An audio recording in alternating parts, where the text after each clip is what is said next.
علماء کرام، شعراء اسلام، سامعین کرام، السلام علیکم ورحمۃ اللہ وبرکاتہ۔ الحمد للہ الذی ہدانا سواء الطریق وجعل لنا فیہ خیر التوفیق، اما بعد فاعوذ باللہ من الشیطان الرجیم، بسم اللہ الرحمن الرحیم، والکتاب المبین، انا انزلناہ فی لیلۃ مبارکہ، سبحان اللہ، جگہ نہیں ہے، کیمرہ ہل جائے گا۔ وصدق رسولہ النبی الامین المتین المعین الکریم، ونحن على ذلك لمن الشاهدين والشاكرين، والحمد لله رب العالمين۔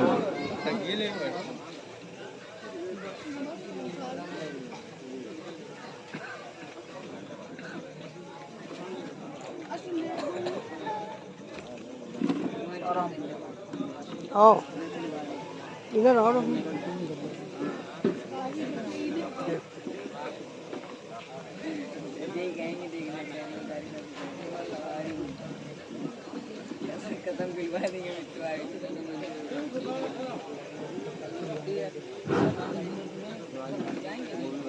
مبارکباد کے لائق ہیں وہ حضرات جنہوں نے بڑی مشقتوں کے ساتھ میں اس جشن شب برأت کانفرنس کو منایا۔ میں اللہ رب العزت کی بارگاہ میں دعا کرتا ہوں، مولا ان نوجوان بندوں نے تیرے حبیب کی محفل سجائی ہے، مولا تو ان کی قسمت کو سجا دے۔ آئیے کچھ سننے اور سنانے سے قبل مصطفیٰ کریم علیہ السلام کی بارگاہ میں درود پاک کا نذرانہ عقیدت پیش کریں۔ کون نبی؟ جس نبی کے بارے میں حضرت عمر فرماتے ہیں کہ نبی کے جسم مبارک کا اقبال بھیا والی کرسی میں ترازو کے ایک پلڑے پہ رکھا جائے ارے ہم جب اور دوسرے ترازو کے پلڑے پہ ہم یہیں بیٹھیں گے۔ حضرت آدم علیہ نبینا علیہ السلام کی آدمیت کو رکھا جائے، اسی پلڑے میں حضرت نوح علیہ السلام کی شجاعت کو رکھا جائے، اسی پلڑے میں حضرت یوسف علیہ السلام کے حسن و جمال کو رکھا جائے، اسی ترازو کے پلڑے میں حضرت اسماعیل علیہ السلام کی ذبح و قربانی کو رکھا جائے، اسی پلڑے میں حضرت صدیق اکبر کی صداقت کو رکھا جائے، اسی ترازو کے پلڑے میں حضرت عمر فاروق اعظم کی عدالت کو رکھا جائے، اسی ترازو کے پلڑے میں حضرت مولا علی کرم اللہ وجہہ الکریم کی شجاعت کو رکھا جائے، اسی ترازو کے پلڑے میں سید الشہداء حضرت امام حسین کی شہادت کو رکھا جائے، اسی ترازو کے پلڑے میں غوث اعظم کی غوثیت کبریٰ کو رکھا جائے، اسی ترازو کے پلڑے میں شاہ مدار کی کرامت کبریٰ کو رکھا جائے، اسی ترازو کے پلڑے میں اعلیٰ حضرت کے فن شاعری کو رکھا جائے، اسی ترازو کے پلڑے میں حضور مفتی اعظم ہند رضی اللہ تعالیٰ عنہ کے تفقہ فی الدین کو رکھا جائے۔ قسم ہے اللہ رب العزت کی، جس ترازو کے پلڑے میں میرے نبی کے جسم اطہر کا بال رکھا ہوگا، ترازو کا پلڑا وہی بھاری ہوگا جس میں اللہ کے رسول کا بال رکھا ہوگا۔ آئیے اسی نبی کے ہاشمی کی بارگاہ میں درود پاک کا نذرانہ عقیدت پیش کریں۔ بڑے بلند آواز سے صلی اللہ علیہ نبی امی وآلہ وصحبہ وبارک وسلم، صلو علیہ الصلاۃ والسلام علیک یا رسول اللہ یا حبیب اللہ صلی اللہ تعالی علیہ وسلم۔ سرکار اعلیٰ حضرت ارشاد فرماتے ہیں یا رسول اللہ چمن طیبہ میں سنبل جو سنوارے گئے سو حورے پڑھ کر کے شکل ناز پیوارے گئے سو اور یا رسول اللہ سوکھے دھانوں پہ ہمارے بھی کرم ہو جائے سوکھے دھانوں پہ ہمارے بھی کرم ہو جائے چھائے رحمت کی گھٹا بن کے تمہارے گئے سو تمہارے گئے سو اور یا رسول اللہ تیل کی بوندیں ٹپکتی نہیں بالوں سے رضا تیل کی بوندیں ٹپکتی نہیں بالوں سے رضا صبح عارف پہ لٹاتے ہیں ستارے گئے سو صبح عارف پہ لٹاتے ہیں ستارے گئے سو اور ایک شاعر نے کیا خوب کہا ہے کس درد سے آدھا گلشن میں بلبل نے نبی کا نام لیا کس درد سے آ کر گلشن میں بلبل نے نبی کا نام لیا کہے اٹھا ہر ایک گل صلی علی بلبل نے جگر کو تھام لیا کہے اٹھا ہر ایک گل صلی علی بلبل نے جگر کو تھام لیا اور شاعر کہتا ہے بو جہل بڑا بد قسمت تھا میں کھانے میں تھا محروم رہا گھر بیٹھے اویس قرنی نے بھی عشق نبی کا جام لیا گھر بیٹھے اویس قرنی نے بھی عشق نبی کا جام لیا اور شاعر کہتا ہے بو جہل کی تھی بدبختی بو جہل کی تھی یہ بدبختی دیدار کے بعد بھی محرومی بو جہل کی تھی یہ بدبختی دیدار کے بعد بھی محرومی بن دیکھے اویس قرنی نے دامان رسالت تھام لیا بن دیکھے اویس قرنی نے دامان رسالت تھام لیا اور اعمال کہاں تھے اس لائق یا رسول اللہ اعمال کہاں تھے اس لائق جنت مجھے ہو جاتی حاصل اعمال کہاں تھے اس لائق جنت مجھے ہو جاتی حاصل فردوس نے لیکن چومے قدم فردوس جنت کو گئے فردوس نے لیکن چومے قدم جب میں نے نبی کا نام لیا فردوس نے لیکن چومے قدم جب میں نے نبی کا نام لیا حضرات آپ اس مبارک شب میں بیٹھے ہوئے ہیں اور اس مبارک محفل میں بیٹھے ہوئے ہیں جو شب برات کانفرنس کے نام سے منعقد ہے اس رات میں بیٹھے ہو اس محفل میں آئے ہو کہ یہاں سے کچھ لے کر کے جاؤ اور یہاں سے لے کر کے کیا جانا ہے وہ شیرینی نہیں لڈو لے کر کے چلے جائیں گے یہاں سے لے کر کے جانا ہے آقا فرماتے ہیں من قال سبحان اللہ و بحمدہ غرست لہ نخلۃ فی الجنہ جو سبحان اللہ الحمدللہ بول دیا کرتا ہے جنت میں اس کے نامہ اعمال کے کھجور کا درخت لگا دیا جاتا ہے اور آپ یہاں سے عہد کر کے اٹھو ایک دو پیڑ نہیں لگوانا انشاءاللہ پورا باغ لگوا کے جانا ہے یہاں سے تو یہ مبارک رات ہے اللہ ارشاد فرماتا ہے والکتاب المبین انا انزلناہ فی لیلۃ مبارکہ قسم ہے اس کی اس محفل میں قسم ہے میں نے اتارا مبارک کتاب کو اتارا فی لیلۃ مبارکہ مبارک رات میں نازل فرمایا اور قرآن پاک مکمل نازل تو ہوا لیلۃ القدر میں شب قدر میں لیکن یہ قرآن لوح محفوظ سے آسمان کی طرف اترا اب دھیرے دھیرے حضرت جبریل امی رضی اللہ تعالیٰ عنہ لاتے رہے نبی کی بارگاہ میں لاتے رہے 23 سال برس میں قرآن پاک مکمل ہوئی لیکن مجھے وہ نہیں بیان کرنا ہے قرآن کیسے آیا کب آیا مجھے شب برات کی فضیلت بیان کرنا ہے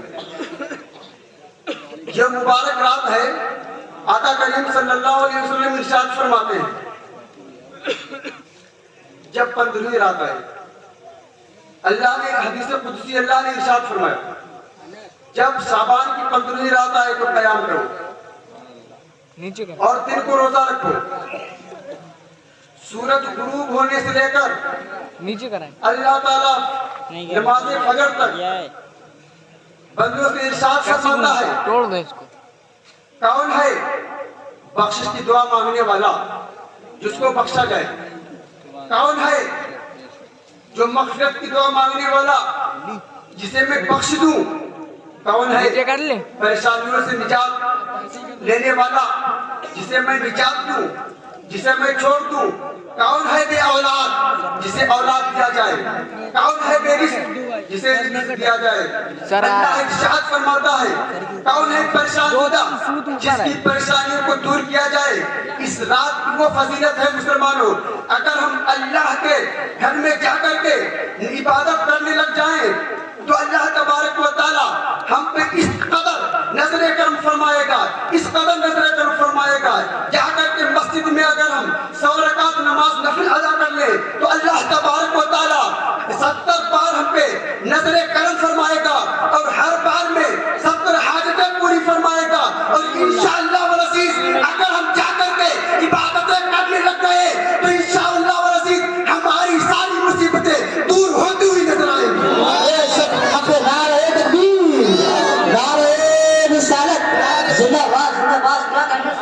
اگر ہم عبادتیں کرنے لگ گئے تو ہماری ساری مصیبتیں دور ہو جائیں گی، لیکن افسوس اے مسلمانوں ہمیں کہوں سے فرصت نہیں ملی، ہمیں گھٹا بازی سے فرصت نہیں مل رہی، ہمیں دنیاوی خرافات کرنے سے فرصت نہیں مل رہی۔ یہ وہ رات ہے جس میں بندے کے نامہ اعمال درج کیے جاتے ہیں، نیا رجسٹر تیار کر دیا جاتا ہے۔ یہ وہ رات ہے، اسی رات میں لکھا جاتا ہے کہ بندہ کب انتقال کرے گا۔ یہ وہ رات ہے، اسی میں لکھا جاتا ہے کہ بچہ اس سال میں کون پیدا ہونے والا، کس کے گھر میں بچہ پیدا ہونے والا ہے۔ اسی رات میں لکھا جاتا ہے اس کو رزق کتنا دیا جائے گا۔ لیکن اے مسلمانوں اگر ہم اللہ کی بارگاہ میں جا کر کے رو رو کر کے عرض کریں گے اے مولا میں پریشان ہوں، میں گناہگار ہوں، یا اللہ میرے اولاد نہیں ہے، یا اللہ میں پریشان ہوں میرے پاس رزق نہیں ہے، یا اللہ میں بیمار ہوں میری بیماری کو دور فرما، یا اللہ میری پریشانیوں کو دور فرما، اگر ہم اللہ کی بارگاہ میں جائیں گے نمازیں پڑھیں گے تو انشاءاللہ تبارک و تعالی اللہ ہماری ساری پریشانیوں کو دور فرما دے گا۔ سبحان اللہ سبحان اللہ۔ لیکن افسوس ہے ہمارے نوجوان تو گانے تو یاد ہیں، فلمی گنڈوں کے نام تو یاد ہیں، لیکن اگر پوچھ لیا جائے بتاؤ نبی کے والد کا کیا نام تھا، نہیں معلوم ہے۔ اگر پوچھ لیا جائے بتا نبی کے بیٹوں کا کیا نام تھا تو کسی کو نہیں معلوم ہے۔ افسوس ہے مسلمانوں ہم پھر بھی دعویٰ کر رہے ہیں نبی کے عاشق ہیں۔ یہ ہمارا دعویٰ کیسا بتاؤ ذرا۔ اللہ آقا کریم صلی اللہ علیہ وسلم ارشاد فرماتے ہیں ثلاثہ لا يقبل اللہ عز وجل صرفا ولا عدلا حق و منان و مکذب بالقدر۔ 3 شخص ایسے ہیں جن کی اللہ اس رات میں بھی عبادتیں قبول نہیں فرماتا۔ ذرا سوچو تو صحیح وہ 3 شخص کون ہوں گے جن کی اللہ اس رات میں بھی عبادتیں قبول نہیں فرماتا، بلکہ اللہ تو ارشاد فرما رہا ہے کون ہے یہ پریشانیوں سے چھٹکارا پانے والا جو مجھ سے مانگے میں اس کو چھوڑ دوں، کون ہے مصیبتوں سے چھٹکارا پانے والا جو مجھ سے مانگے میں چھوڑ دوں، کون ہے جو بے اولاد جو مجھ سے اولاد مانگے مجھ سے اولاد عطا کروں، کون ہے گناہگار جو مجھ سے معافی مانگے میں اس کے گناہوں کو معاف کر دوں۔ لیکن آقا ارشاد فرماتے ہیں کہ اس رات میں بھی 3 شخص کی توبہ قبول نہیں ہوتی، 3 شخص کی عبادتیں قبول نہیں ہوتی۔ نمبر 1 ماں باپ کو ستانے والا، پہلا یہی ہے جو ماں باپ کو ستاتا ہے۔ اگر ماں باپ کو آپ ستا رہے ہیں تو اپنے پیر کے پاس جا جا کر کے اس کے پیروں میں سر ڈال کے وہیں پہ مر جاؤ، لیکن آپ کی کوئی عبادت قابل قبول نہیں ہوگی۔ اگر آپ کے والدین آپ سے ناراض ہیں آپ اپنے امام سے دعا کراتے کراتے مر جاؤ گے، لیکن آپ کے حق میں دعا قبول نہیں ہوگی، کیونکہ والدین کو اتنا بڑا رتبہ ہے۔ میں آپ کو بتاؤں ایک کیرلا کی سرزمین پر اللہ کے ولی رہتے ہیں مالک بن دینار، وہ اپنے والدہ کے ساتھ حج کرنے کے لیے چلے جا رہے ہیں، مدینہ شریف پہنچ گئے تو کیا دیکھ رہے ہیں، کوئی طواف کر رہا ہے، کوئی آب زمزم پی رہا ہے، کوئی صفا مروہ پہ چل رہا ہے، کوئی مینا کے چکر لگا رہا ہے۔ اب ان کے دل میں خیال آیا اے مولا یہ سارے تیرے بندے ہیں، ان میں کسی کے باپ بھی ہوگا، ان میں کسی کی ماں بھی ہوگی، ان میں کسی کے بچے بھی ہوں گے، اے مولا یہ سارے لوگ عبادت کرنے لگے ہیں، تجھے پانے میں لگے ہیں، اے مولا تو سب کی عبادتیں قبول کر رہا ہوگا، تو ضرور سب کی دعائیں قبول کر رہا ہوگا۔ اے مولا یہ سارے بندے کتنے اچھے لگ رہے ہیں جو عبادتیں کرنے میں لگے ہیں، اے مولا تو سب کی دعائیں قبول کر رہا ہوگا۔ لیکن اے مسلمانوں، جو مالک بن دینار دن میں خیال کرتے ہیں، اب شام ہو جاتی ہے سو جاتے ہیں، اب رات میں خواب آیا، اے مالک بن دینار تم کیا کہتے ہو؟ اے تم سب کی دعائیں قبول کر رہا ہوگا، سب کی نمازیں قبول کر رہا ہوگا۔ ہاں میں سب کی نمازیں قبول کر رہا ہوں، سب کی دعائیں قبول کر رہا ہوں، سب کی توبہ قبول کر رہا ہوں، لیکن ایک بندہ ایسا ہے جس کی نہ ہی سعی قبول ہے، نہ ہی طواف قبول ہے، نہ ہی صفا منا کے چکر قبول ہے، اس کی کوئی عبادت قابل قبول نہیں۔ اب مالک بن دینار بڑا پریشان، صبح بیدار ہوئے ماں کی بارگاہ میں پہنچ کے کہنے لگے ماں کیا وجہ ہے؟ ماں تو مجھ سے ناراض تو نہیں ہے جو میری کوئی بات قابل قبول نہیں ہے؟ ایسی بات میں نے ایسے دیکھا ہے۔ تو ماں کہتی ہے اے بیٹی میں تجھ سے راضی ہوں، تو نہیں ہو سکتا۔ لیکن مالک بن دینار پورا دن روتے رہے۔ اب شام ہو جاتی ہے، جب شام ہوئی تو شام کو پھر وہی خواب آ گیا۔ پھر صبح کو پریشان ماں سے کہہ رہے ہیں اے ماں کیا وجہ ہے؟ میری کوئی عبادت قابل قبول نہیں۔ ماں کہہ رہی بیٹا تو نہیں ہو سکتا، میں تجھ سے راضی ہوں۔ مالک بن دینار پھر شام کو سو جاتے، پھر صبح ہوئی پھر وہی خواب، پھر پریشان۔ پھر جب شام کو سوئے ہیں تو ان کو خواب آیا اے مالک بن دینار تو نہیں ہے، لیکن ایک بندہ میرا ہے جس کی میں عبادت قابل قبول نہیں کر رہا۔ مالک بن دینار کہتے کون ہے؟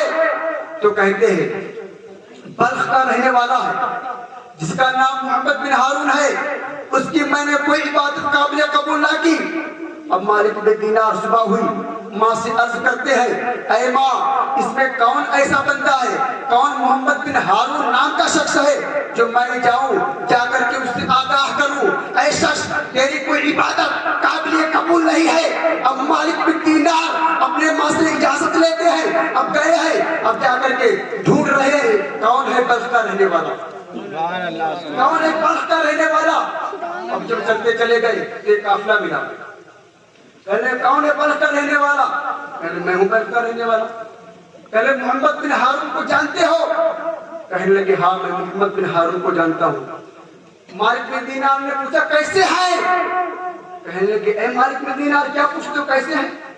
اگر تمہیں متقیوں کا امام دیکھنا ہے تو محمد بن ہارون کو دیکھ لو، اگر پرہیزگاروں کا امام دیکھنا ہے تو محمد بن ہارون کو دیکھ لو، اگر نیک شخص دیکھنا ہے تو محمد بن ہارون کو دیکھ لو۔ اب مالک بن دینار اور پریشان مولا کیا وجہ ہے؟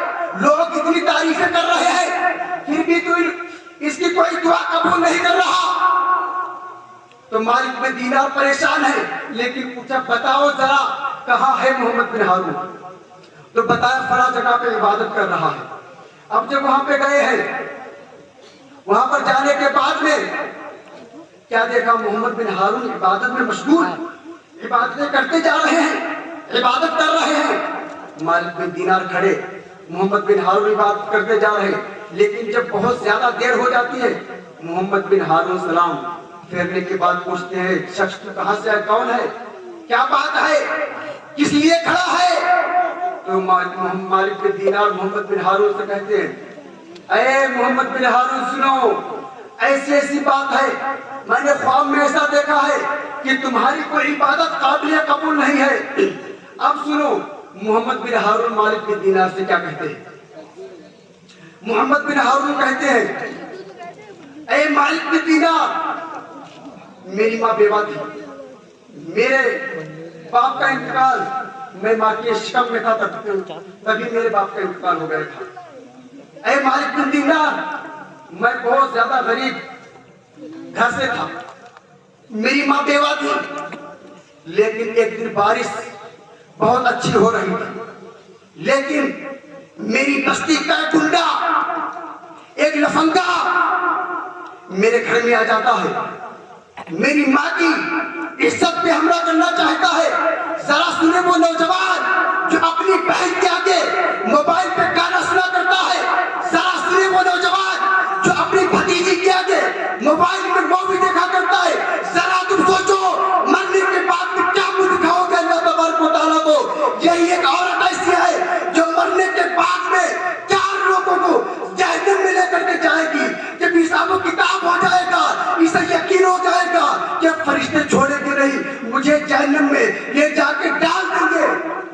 یہ عورت کہے کہ مولا میری خطا نہیں جو میں جہنم میں جا رہی ہوں، مولا اس میں میرے باپ کا قصور ہے، اگر میں جہنم میں جا رہی ہوں، مولا میں نے گناہ کیا ہے تو اس میں میرے باپ کا قصور ہے۔ مولا فرمائے گا باپ کا کیا قصور ہے؟ تو عورت کہے گی اے مولا میرے باپ کا قصور یہ ہے، میں جب بچی تھی تو میرا باپ ہی مجھے مارکیٹ گھمایا کرتا تھا، میرا باپ ہی میں جب رونے لگتی تھی میرا باپ موبائل میں گانا لگا کے مجھے سننے کو دیا کرتا تھا۔ اے مولا میں جب بنا دوپٹہ مارکیٹ میں نکلا کرتی تھی میرے باپ نے کبھی منع نہیں کیا۔ مولا فرمائے گا فرشتوں اس کے باپ کو بھی پکڑو جہنم میں ڈال دو، اس کے باپ کو جہنم میں ڈال دیا جائے گا۔ اب فرشتے اس عورت کو لے کر پھر کھینچیں گے، کہیں گے مولا اس میں میرا قصور نہیں ہے، اس میں میرے بھائی کا بھی قصور ہے۔ مولا فرمائے گا بھائی کا کیا قصور ہے؟ کہیں بھائی کا قصور یہ ہے میں جب بڑی ہو گئی میرا بھائی جوان تھا، میرے گھر میں بھائی کا بہت زیادہ دبدبہ تھا، میرے باپ کی بھی بھائی کے آگے نہیں چلا کرتی تھی، لیکن مولا میرے بھائی نے کبھی مجھ سے منع نہ کیا کہ اے بہن یہ ساری چیزیں نہیں ٹھیک ہے، ذرا سنی وہ بھائی جو اپنی بہنوں کو پھٹے کپڑے پہناتے ہیں، ذرا سنی وہ بھائی جو اپنی بہنوں کو مارکیٹوں میں گھومنے کی اجازت دے دیا ہے، منع نہیں کرتے ہیں۔ ذرا سنو مسلمانوں، یہی عورت جا کر کے میدان محشر میں کہے گی اے مولا میں جہنم میں جا رہی ہوں، میرے بھائی کا بھی قصور ہے۔ اللہ فرمائے کہ اس کے بھائی کو بھی پکڑو جہنم میں ڈال دو۔ ذرا سوچو تو صحیح، جب بتا رہی ہوں کہ تمہیں جہنم میں ڈالا جا رہا ہوگا، اور جب بھائی کو بھی ڈال دیا جائے گا تو بھائی نے منع نہیں کیا، بھائی خود اتنا کم بخت تھا کہ بہن کے آگے موبائل میں گانا سنا کرتا تھا، بہن کے آگے موبائل میں گھنٹوں مووی دیکھا کرتا تھا۔ جب خود کڑوا ہے دوسرے کو کیا حکم دے گا؟ جب خود کا تمیز ہے دوسروں کو تمیز کی کیا حکم دے گا؟ جب خود کو عقل نہیں ہے دوسرے کو پاگل بتائے گا؟ پہلے مسلمان خود سدھرو، اب یہ اسی کے بھائی کو ڈال دیا جائے گا۔ اب مولا فرمائے گا اس کو بھی جہنم میں ڈال دو۔ یہ عورت کہے کہ مولا اس میں میرا قصور نہیں ہے، اس میں میرے شوہر کا قصور ہے۔ اللہ فرمائے گا شوہر کا کیا قصور ہے؟ عورت کہے گی مولا میرے شوہر کا یہ قصور ہے، میں شادی ہو کر کے گئی تھی، مجھے اس کے گھر کا کوئی شعور نہیں معلوم تھا کس طریقے سے گھر میں رہا جاتا ہے، مجھے اپنے گھر کا طریقہ معلوم تھا۔ اے مولا میں جب اس کے گھر میں گئی اپنے شوہر کے گھر میں تو میرا شوہر شادی کے 1-2 مہینے کے بعد خود مارکیٹ میں لے جا کر کے گھمایا کرتا تھا، خود مارکیٹ سے ایسے ایسے کپڑے لا کر کے دیا کرتا تھا جس سے میرا جسم ظاہر ہو۔ اے مولا اس میں میرا قصور نہیں، میرے شوہر کا قصور ہے۔ اللہ فرمائے گا اس کے شوہر کو پکڑو جہنم میں ڈال، بتاؤ جہنم میں ڈال دیا جائے گا۔ اب فرشتے پھر اس عورت کو کھینچیں گے، عورت کہے گی مولا میرا قصور نہیں، اس میں میرے بیٹے کا قصور ہے۔ اللہ فرمائے گا بیٹے کا کیا قصور ہے؟ بیٹے سے جو تو کہتی تو مانتا تھا۔